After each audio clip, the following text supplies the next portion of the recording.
Muito boa tarde, prezados irmãos e irmãs. Hoje venho tratar de um tema bastante, não diria polêmico, mas diria importante, interessante. O nome desse vídeo é Fé e Paixão Política, no tempo em que nós vivemos um momento de crise institucional no nosso país. Muitos vídeos, muitos comentários, sobretudo, vamos dizer assim, muita radicalização. Venho fazer também o meu humilde aporte, se assim eu posso dizer. Não quero me colocar aqui como, vamos dizer assim, aquele que sabe, ou aquele que é o dono da verdade, mas simplesmente apontar algumas, algumas percepções que eu tenho. Lembrando que eu também sou um homem de paixões, todos nós somos seres de paixões, né, seres apaixonados. Nós somos humanos, afinal, então não tem como fugir das paixões. E eu não queria tratar do tema fé e política, porque fé e política é um tema bastante amplo. Eu queria tratar hoje um pouquinho sobre o tema fé e paixões políticas. Talvez o primeiro tópico do nosso assunto poderia ser simplesmente a recordação de que todos nós somos seres patéticos, no sentido grego da palavra, ou seja, nós somos padecentes, nós somos por isso apaixonados.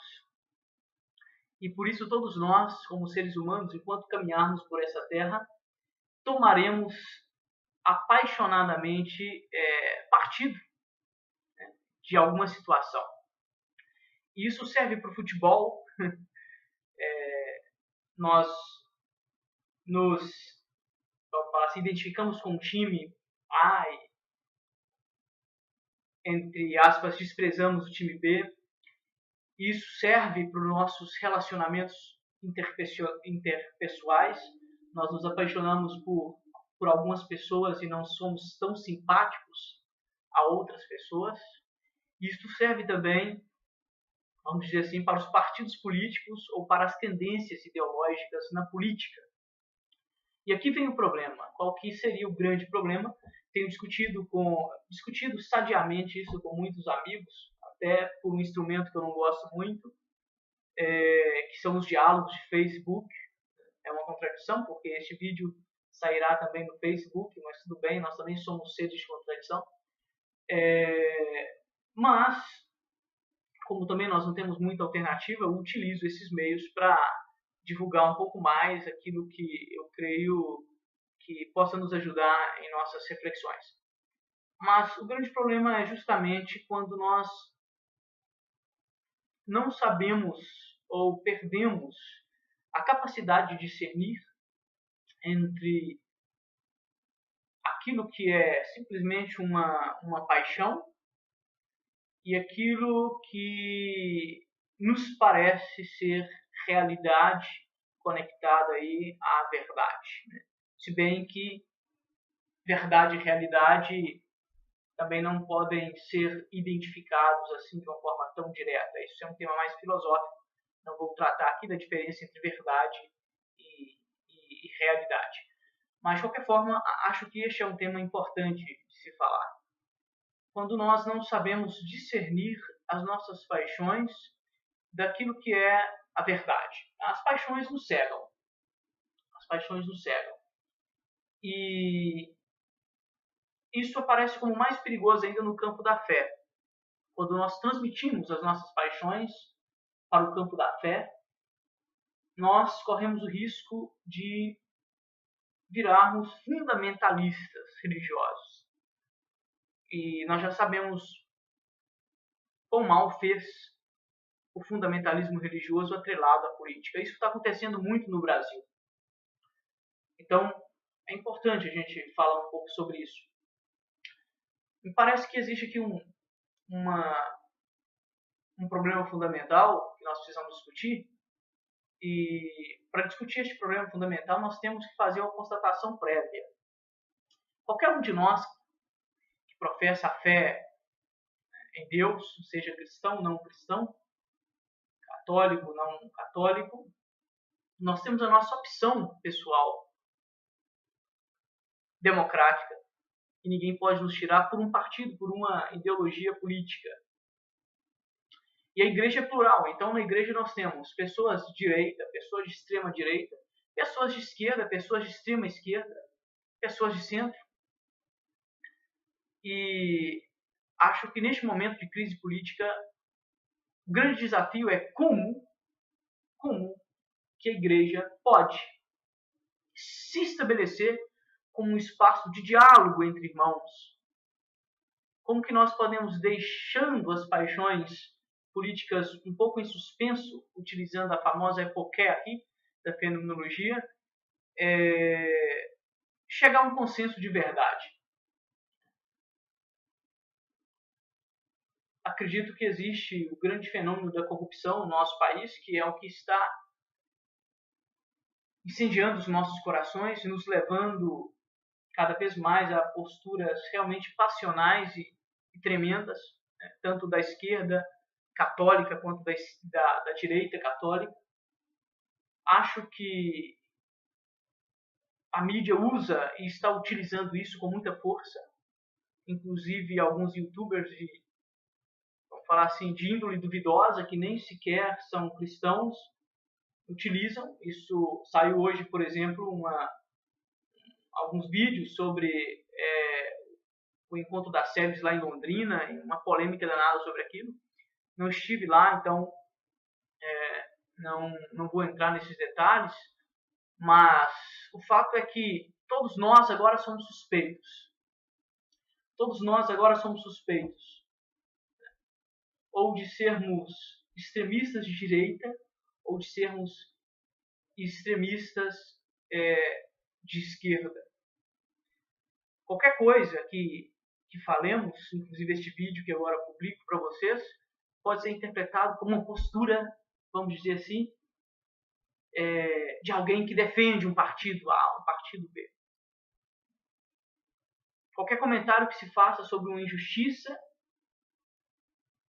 já pode ser considerado como uma postura A ou como uma postura B. Isso é muito triste. Nós perdemos a capacidade de ouvir, nós perdemos a capacidade, vamos falar assim, de dialogar com prudência, com caridade, sobretudo com honestidade. Nós usamos como cavalo de batalha as notícias que a mídia coloca, de uma forma ou de outra. Para defender o nosso candidato, que é corrupto, nós apontamos a corrupção do outro. Isso é muito triste, imagina só.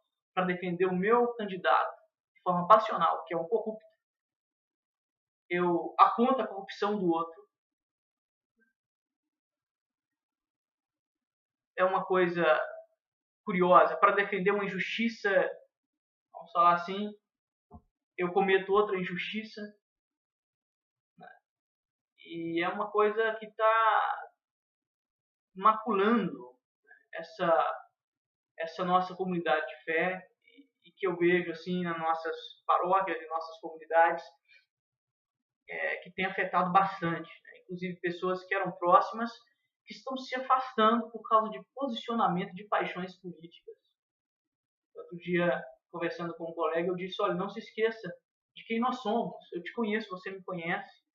O mais importante não foi o comentário sobre o candidato A ou B que eu deixei no seu Face. O mais importante é que no final do comentário eu disse: estou com saudades de você, quero te dar um abraço, Deus te cuide, Deus te proteja. Mas isso que eu disse parece que não foi ouvido.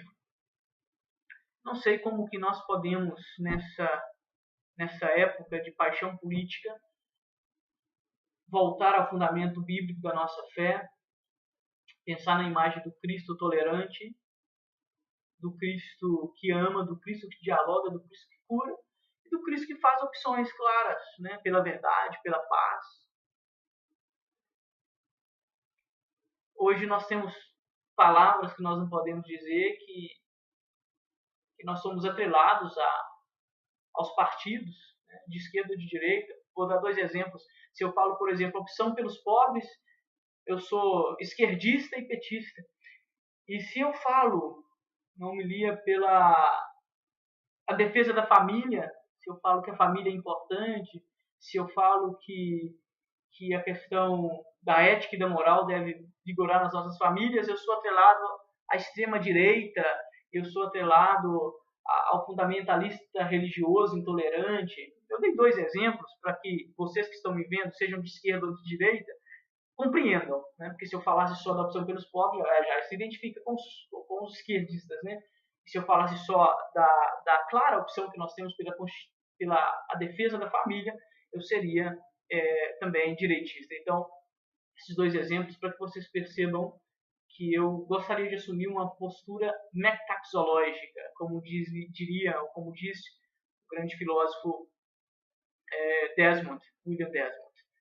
Eu deixo por aqui esses pequenos comentários. Sinto muito por não poder estendê-los, né? Não tenho tanto tempo assim. Mas vocês que me acompanham, vocês que estão inscritos no canal, se tiverem um pouco de paciência, revejam o que nós discutimos aqui brevemente, compartilhem com seus amigos isso, pensem, né, se realmente isso que eu disse tem sentido, faz sentido, porque eu acho importante também isso. Mas, sobretudo, não deixem de fazer reflexão sobre realmente essa postura, vamos falar assim, que me incomoda muito, que é essa postura das pessoas que, levadas pela paixão, em nome de uma paixão política, distorcem a fé, distorcem a verdade, cometem injustiças, né? Ou realmente, quase que literalmente, perdem a cabeça, porque parece que não vivem mais a partir da reflexão, vivem a partir do coração, embora tenham um discurso de que são racionais, de que os que não pensam igual eles são acéfalos, né? Tem tudo isso que é muito triste, quer dizer, eu não penso igual você, eu sou acéfalo, eu não penso. Eu acredito que poucas vezes, durante a minha vida aqui no Brasil, eu tenho escutado tantos insultos nas redes sociais e tanta intolerância,